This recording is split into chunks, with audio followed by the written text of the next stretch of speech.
கர்த்தருடைய பரிசுத்த நாமத்திற்கு மகிமை உண்டாவதாக. கர்த்தரை நாம் ஸ்தோத்தரிப்போம். ஹல்லேலூயா, ஹல்லேலூயா. நன்றி இயேசுவே, நன்றி ராஜா. உம்மை துதிக்கிறோம், துதிகளின் மத்தியில் வாசம் செய்பவரே, துதிக்க பாத்திரரே, மகிமையானவைகளை எங்களுக்கு செய்கிறவரே, ஸ்தோத்திரம் செய்தவரே, ஸ்தோத்திரம் செய்ய போகிறவரே, ஸ்தோத்திரம் அப்பா. ஒரு விசை கூட உம்முடைய பரிசுத்த இரத்தத்தால் எங்களுடைய ஆவி, ஆத்மா, சரீரத்தை கழுவும் ஆண்டவரே, சுத்தம் செய்யும், எங்களுக்கு கிருபை தந்து வழி நடத்தும். சிறந்து விளங்கும் சீயோன் சபையே சர்வாதிகாரி, கிறிஸ்தேசுவின் மணவாட்டி. சிறந்து விளங்கும் சீயோன் சபையே சர்வாதிகாரி, கிறிஸ்தேசுவின் மணவாட்டி. இருக்கிறவரும் இருந்தவரும் வருகிறவருமானவர், இருக்கிறவரும் இருந்தவரும் வருகிறவருமானவர், அல்பா ஒமேகானவர், அல்பா ஒமேகானவர், ஆதி அந்தமான இயேசு, ஆதி அந்தமான இயேசு. சிறந்து விளங்கும் சீயோன் சபையே சர்வாதிகாரி, கிறிஸ்தேசுவின் மணவாட்டி.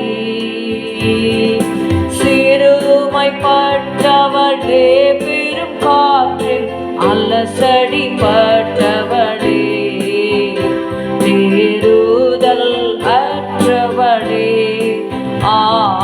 சிறுமைப்பட்டவளே, பெரும் காற்றில் அலசடிப்பட்டவளே, தேறுதல் அற்றவளே.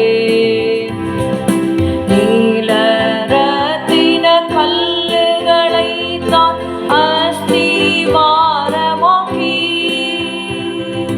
நீலரத்தின கல்லுகளை தான் அஸ்திவாரமாக்கி,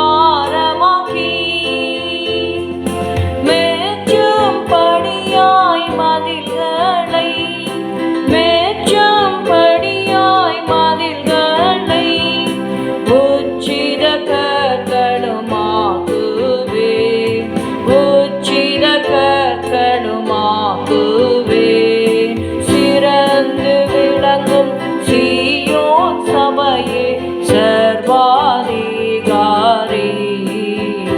கிறிஸ்தேசுவின் மணவாட்டி. தாயின் வயிற்றில் தோன்றியது முதல் காவி ஏந்தினேன், கூடி செவி கொடுங்களே. தாயின் வயிற்றில் தோன்றியது முதல் காவி ஏந்தினேன், கூவி செவி கொடுங்களே. கர்ப்பத்தில் உற்பத்தியானது முதல் கருணையாய் தாங்கினேன்,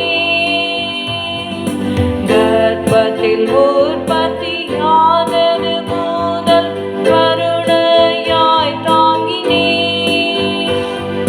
முதிர் வயது வரை சுமப்பேன், முதிர் வயது வரை சுமப்பேன், இனிமேலும் தப்புவிப்பேன், இனிமேலும் தப்புவிப்பேன். சிறந்து விளங்கும் சீயோன் சபையே சர்வாதிகாரி, கிறிஸ்தேசுவின் மணவாட்டி. சிறந்து விளங்கும் சீயோன் சபையே சர்வாதிகாரி, கிறிஸ்தேசுவின் மணவாட்டி. ஏசாயா 54 11, 12, 13. Let's read Isaiah chapter 54 verses 11 to 13. சிறுமைப்பட்டவளே, பெருங்காற்றில் அடிபட்டவளே, தேற்றரவற்றவளே, இதோ நான் உன் கல்லுகளை பிரகாசிக்கும்படி வைத்து நீல ரத்தினங்களை உன் அஸ்திபாரமாக்கி உன் பலகணிகளை பளிங்கும் உன் வாசல்களை மாணிக்க கற்களும் உன் மதில்களை எல்லாம் உச்சிதமான கற்களுமாக்குவேன். உன் பிள்ளைகள் எல்லாரும் கர்த்தரால் போதிக்கப்பட்டிருப்பார்கள். உன் பிள்ளைகளுடைய சமாதானம் பெரிதாய் இருக்கும். Isaiah 54, 11 to 13. O thou afflicted, tossed with tempest and not comforted, behold, I will lay thy stones with fair colors, and lay thy foundation with sapphires, and I will make thy windows of agates, and the gates of carbuncles, and all the borders of pleasant stones.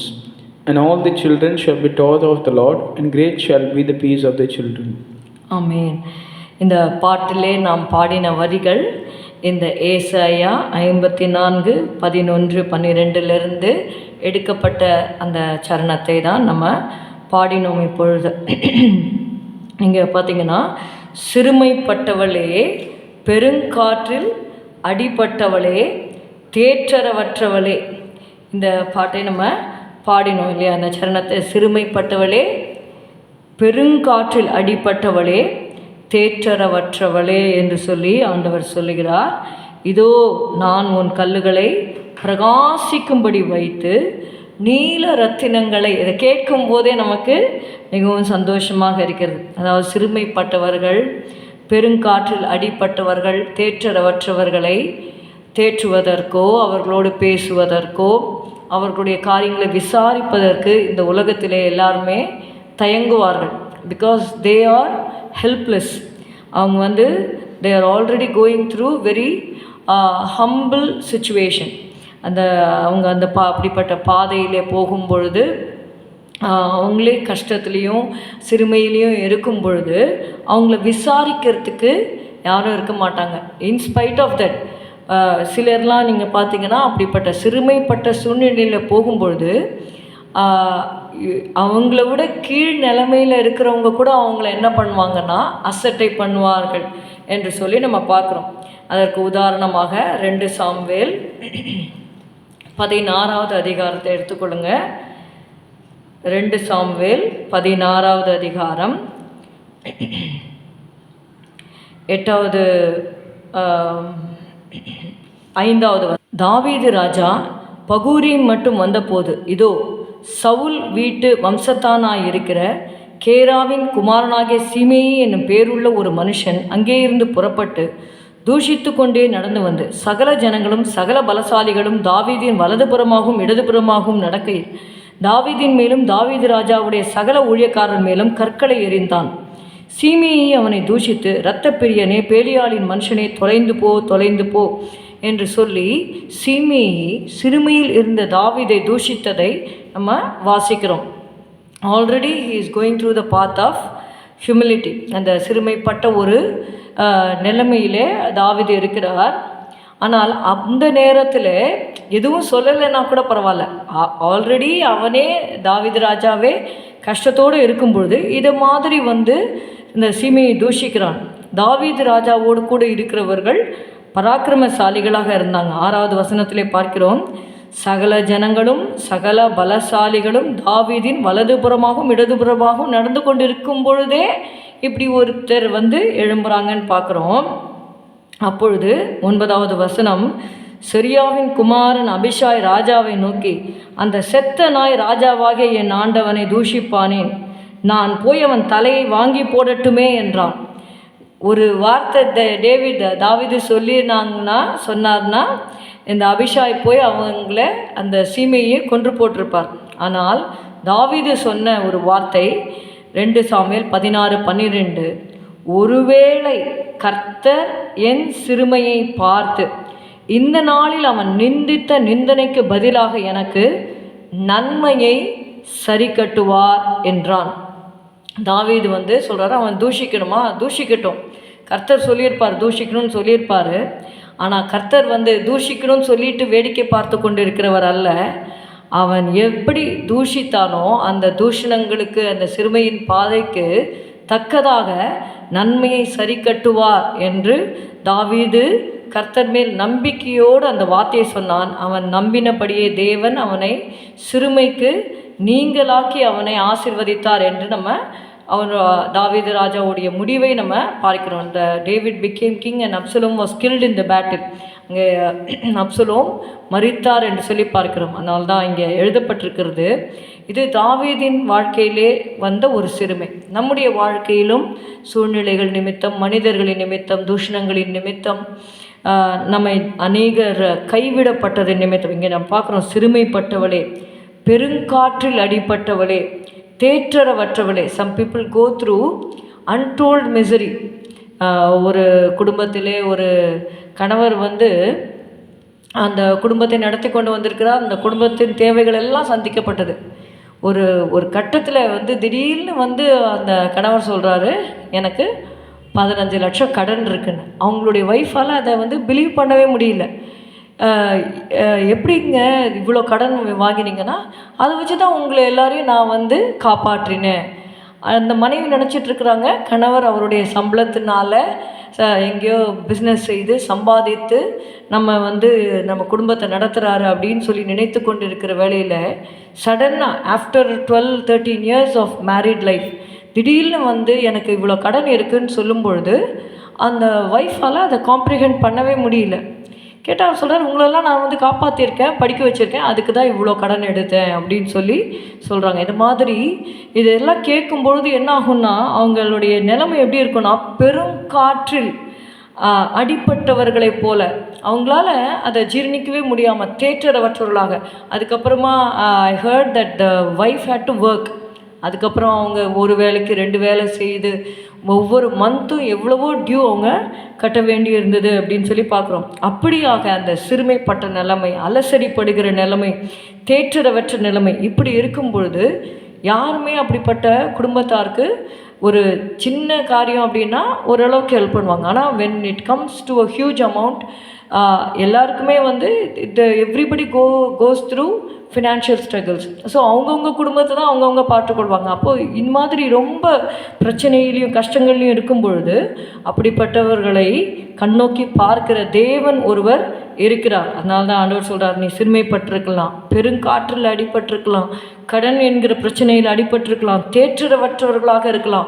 Nobody is there to comfort you. ஒரு ஆறுதலாக வார்த்தை சொல்கிறதுக்கு கூட யாரும் இல்லாமல் இருக்கலாம். ஆனால் அப்படிப்பட்டவர்களை பார்த்து ஆண்டவர் சொல்லுகிறாரு, இதோ நான் உன் கல்லுகளை பிரகாசிக்கும்படி வைத்து நீல ரத்தினங்களை உன் அஸ்திபாரமாக்கி உன் பலகணிகளை பளிங்கும், உன் வாசல்களை மாணிக்க கற்களும், உன் மதில்களை எல்லாம் உச்சிதமான கற்களும் ஆக்குவேன். உன் பிள்ளைகள் எல்லாரும் கர்த்தரால் போதிக்கப்பட்டிருப்பார்கள், உன் பிள்ளைகளுடைய சமாதானம் பெரிதாக இருக்கும் என்று சொல்லி ஆண்டவர் வாக்கு பண்ணுகிறார். இந்த வாக்குத்தத்தத்தை நாம் பிடித்து கொள்வோம். கர்த்தரா தேவனாலே கூடாத காரியம் ஒன்றுமில்லை. ஆண்டவரே, இப்பொழுது நான் சிறுமைப்பட்டிருக்கிறேன் ஆண்டவரே, பெருங்காற்றிலே அடிபட்டு அலசடிப்படுகிறேன், தேற்றரவற்றவளாக இருக்கிறேன் ஆண்டவரே, நீர் என்னை தேற்றும் ஆண்டவரே.